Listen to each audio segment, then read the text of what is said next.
Čistírna odpadních vod typ TP8EO je určená pro 2 až 8 obyvatel. Pro zprovoznění čistírny a správné nastavení ventilů je potřebné napustit celou čistírnu čistou vodou až po odtokové potrubí. Pro prvotní zprovoznění čistírny odpadních vod je zapotřebí umístit kompresor.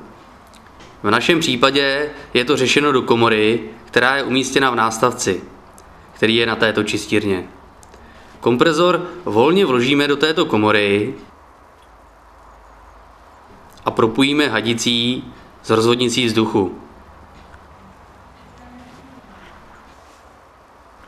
Po umístění kompresoru a napojení hadice na rozvodnici vzduchu můžeme začít s nastavováním ventilů. Ventily 3 a 4 necháme otevřené naplno, ostatní ventily zavřeme a můžeme pustit kompresor. Po zapnutí kompresoru začne rozvodnice vzduchu rozdávat vzduch do jednotlivých komor.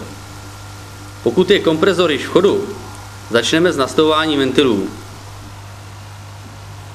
Začneme ventilem číslo 1, který vede k prozdušňovací trubce umístěné pod nátokovým košem.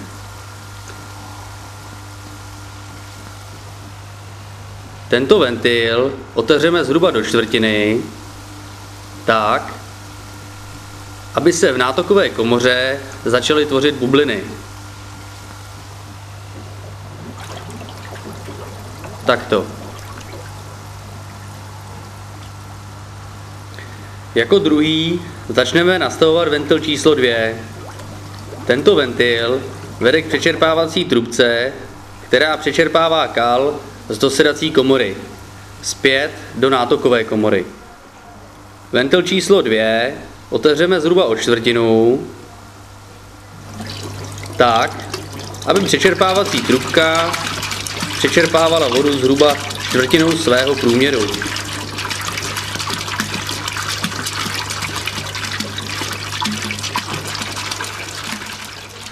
Ventily 3 a 4 jsou pro provzdušňovací difuzory, které jsou umístěné na dně,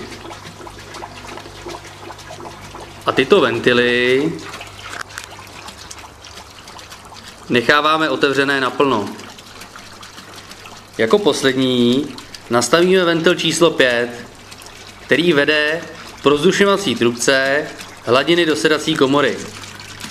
Tento ventil otevřeme zhruba o čtvrtinu, tak, aby prozdušňovací trubka hladiny dosedací komory vytvářela jemné bublinky.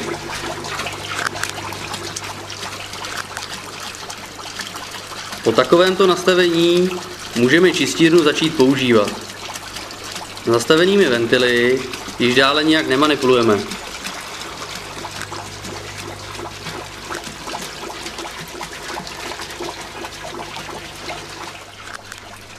Součástí dodávky dobovní čistírny TP8EO jsou časované spínací hodiny, které využijeme v případě, že jsou na čistírnu napojeni 2 až 4 obyvatelé. V tomto případě nastavíme časový úsek 15 minut zapnuto a 15 minut vypnuto v celodenním intervalu. V případě, že je na čistírnu napojeno 5 až 8 obyvatel, zapneme kompresor na stálý chod. To znamená, že časové hodiny v tomto případě nevyužijeme. Pro uzavření čistírny použijeme víko. Toto víko je opatřeno komínkem, který umístíme nad komoru kompresoru. Tento komínek slouží pro přisávání vzduchu do komory kompresoru.